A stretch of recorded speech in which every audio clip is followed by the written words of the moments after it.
Good morning, and thanks so much for tuning into the Trade Setup. It's Monday morning. I'm Yacha. The global news flow first, and then we'll come to markets full and square. US and China have agreed to work on Biden-Xi November meeting. Iran has warned of new fronts against the US if the Gaza war drags on, and for now it seems like it is going to drag on. Australia has reassured Japan on CPTPP as well as the strength of the relationship between the two countries.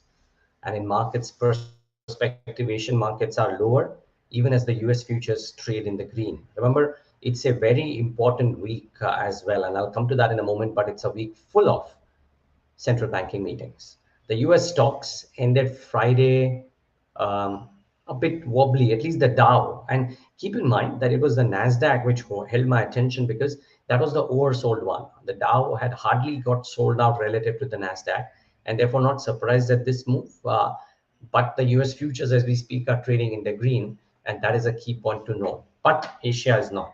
Asia is trading in the red.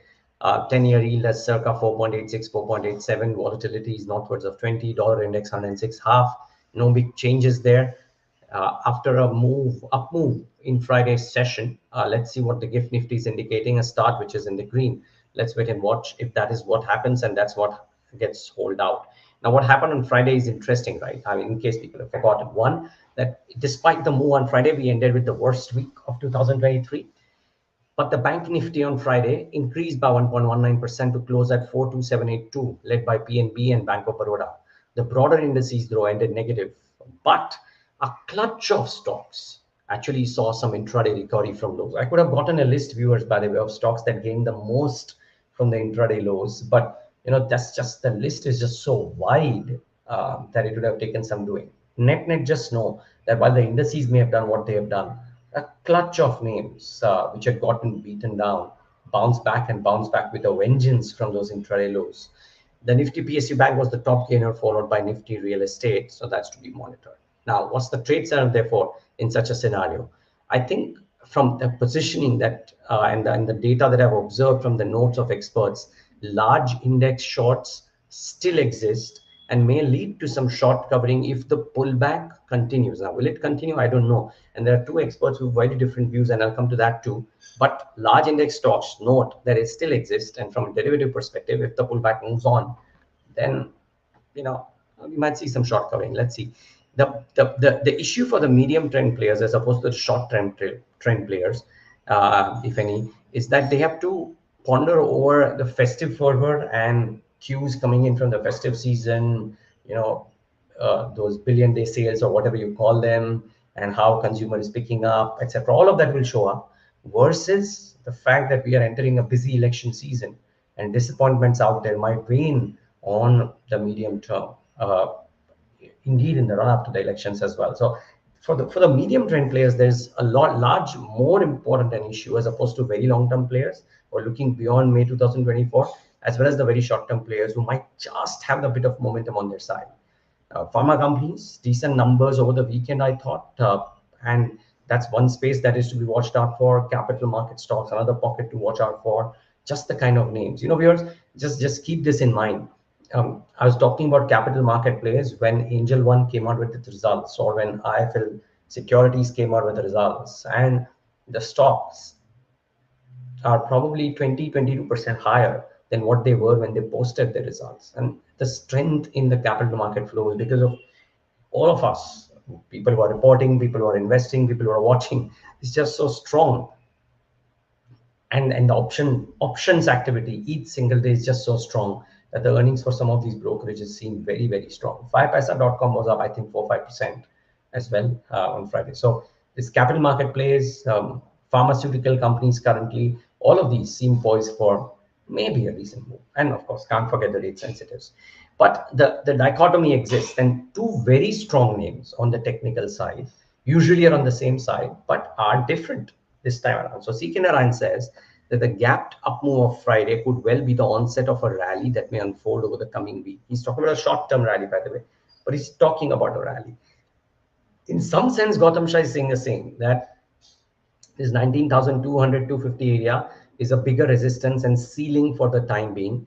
At best, he believes the index could get to this number. So as per Gautam Shah, and we'll get him today on talking point later on at 10, but as per Gautam Shah, We are capped at 19,200, 250 in this up move if the up move were to continue. So this is a conversation you want to tune in to get a sense of the charts. An important day to get him.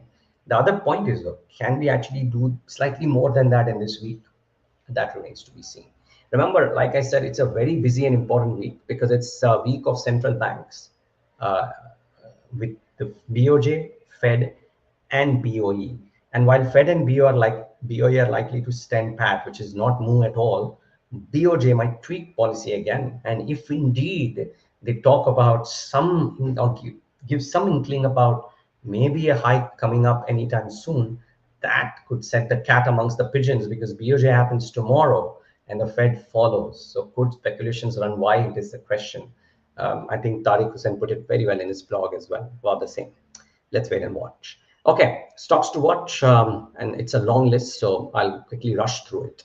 First, the heavyweights that came out with results. So Maruti, Dr. Reddy's, Cipla. I'll go through them first. Maruti, the con call takeaways. They said the industry expected to grow at 5% in FY24. Maruti will grow approximately 10%.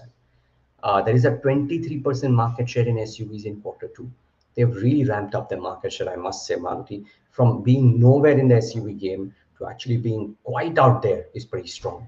The order book at the end of Q2 was 2,000. The problem is this. Order book at the end of Q2 was 288,000 units. It was 355,000 units at the end of Q1 and has further declined as of now, as of Friday, to 250,000 units. That's a small issue, if you will. But the benefits of the decline in precious metals will come in third quarter, but steel prices are rising simultaneously. So do they get negative? Remains to be seen.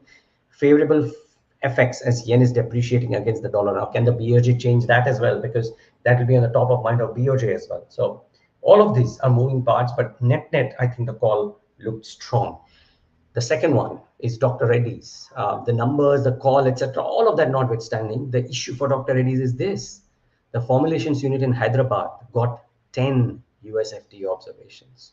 And remember, this is in addition to the company how it was issued a Form 483 with 9 observations at the Bachupalli Biologics facility just earlier in this month. So there are two plants with a number of US FDA observations that have come in for Dr. Reddy's in one single month. This might weigh in on the stock. The third one is Cipla, which is kind of smelling like roses. So Kotak note on Cipla kind of summed it up really well, and I'm bringing that first.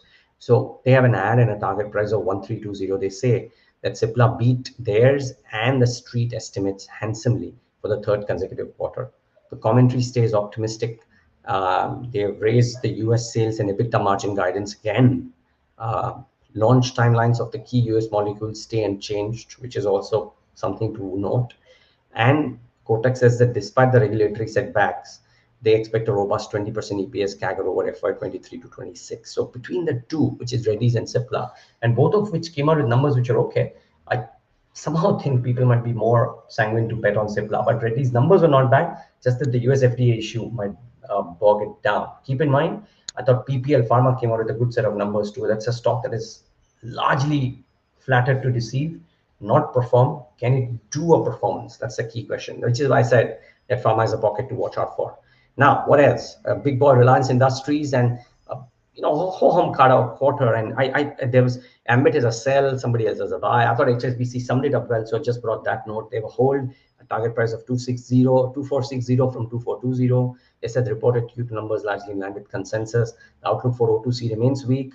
Retail has lagged store growth, and digital continues to be capital intensive. So those are the problems.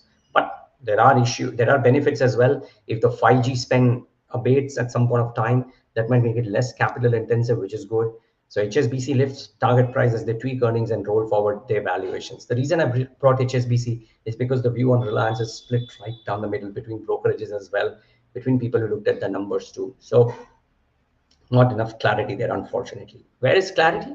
Here's a set of names on which there is clarity. Jupiter Wagons. Yes, the valuations might be high, but look at the number report out. Revenues up 111%. Margins at 13.7 versus 11.9. 180 basis points margin expansion, similar to T-Target, by the way. PAT up to 41% at 82 crores versus 24 crores. You couldn't find too many faults with these numbers. Pretty splendid numbers, pretty strong showing. Yeah, 3.4x. Thank you so much for correcting that. But yeah, in percentage terms, it might look really large, but 3.5 times uptick in PAT. Very good set of numbers. The other one, what I thought was Inox Wind. Yes, the revenue numbers are lower than the Bloomberg estimates, but 243% uptick. More importantly for Inox Wind, the EBITDA was at 82 crores. The Bloomberg estimate was 30 crores. Loss of 26 crores. The Bloomberg estimate was 54 crores. More importantly, their investor presentation speaks about PAT and EBITDA break even in quarter 3 and quarter 4 for the console numbers. So watch out for Inox Wind in the session today. The only point is, so Inox Wind, Inox Green, Inox Wind Energy. The only thing is we've done a small math, viewers, of the difference that exists between Inox Wind and Inox Wind Energy. Now remember, there's a merger announced in June. The merger ratio is this: for 158 shares of Inox Wind, 158 shares of Inox Wind, rather for 10 shares of Inox Wind Energy Limited, you will get 158 shares of Inox Wind. Now, assuming that you were to buy it today, right, at 211 closing price on Friday, that amount is 33,000. Versus if you buy 10 shares of Inox Wind Energy, that amount is 26,340. The difference, 6,998, which is an arbitrage of 26%. If you are enthused to buy Inox Wind. And if you're a retail investor, maybe Inox Wind Energy might give you a better bang for the buck. Just keep that in mind. The second one is Zentech. I thought good numbers. People have looked at it QOQ and said it is so low, but I think it's a seasonal business, one. And two, they have reiterated in their investor presentation the guidance, and which is why it's important. So 99% uptick in revenue, margins at 28.5 versus 29, PAT up 78% at 14 versus 8 crores. The presentation was interesting. They expect to achieve a revenue target of 450 crores in FY24. Out of the total order book of 1487 crores, the equipment orders worth 1208 crores are slated for execution by 31st March, which means that the commentary indicates FY25 revenues of at least 750 crores. So 200 crores in FY23, 450 in FY24, 750 in FY25. This company is showing some growth, and maybe the stock reacts. This is the important play. You can photograph this. I'll move on. But yeah, this is the important thing that Zentech management said in the presentation.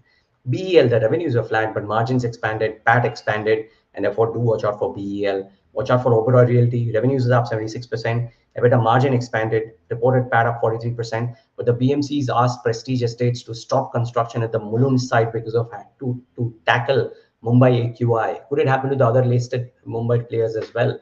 That is the question for Oberoi and some of the others. Some other strong results included AU Small Finance Bank, CDSL, Green Lamb, and Supreme Chem. From all of these, CDSL very strong growth, and AU Small Finance Bank, because of this merger announced as well with this SFB, could become a very interesting play. So watch out for AU Small Finance Bank as a big stock to monitor today. Very likely we'll see a reaction. Some weak results include a TCNS Clothing, Blue Dart, Sarda, NSCL, Great Eastern. Wobbly numbers for each of these. TCNS in particular was very bad, but Great Eastern too left a bit to be desired from its usual standards. So watch out for these as well. Lastly, non-results. United Spirits has said that they will consider dividend November 8, probably the first dividend since Diageo took over. Maybe I may be wrong. I think it's an important landmark event for the United Spirits. Watch out for that. Watch out for Ultratech. Board has an approved investment of 13,000 crores for capex. So there's confidence in that business and the sector. And IRB Infra, preferred bidder for 316 kilometers, BOT. They will actually submit 4428 crores to NHAI as well. So that could be the other stock in focus. A clutch of conversations before we wrap up trade setup very quickly. The clutch of conversations today. Gautam Shah of Goldilocks Premium Research. Very important to have him on the charts. Is this a false rally? Can it last or can it not? Ramesh Iyer, Mahindra Finance. V. Vaidyanathan, IDFC First Bank. Very important corporate conversations today to watch out for. A bit later on in the day, TT Jagannathan of Prestige, as well as Rajan Sethuraman of Latent View Analytics for the stocks in focus segment. And then there is Neeraj Kumar of Jindal SAW, which came out with a good set of numbers. Rajdeep Gupta, okay set of numbers. Let's see what happens there. I think we missed Indian Hotels. Yep, okay, Indian Hotels at 12:30 p.m. So that's a very important conversation too. I thought the numbers left a bit to be desired on the margin front. And then at 2 p.m., Inox Wind, Devansh Jen Johnson to talk about their numbers. So watch out for all of these. Thanks so much for tuning in today, viewers, to the Trade Setup. Have a great day.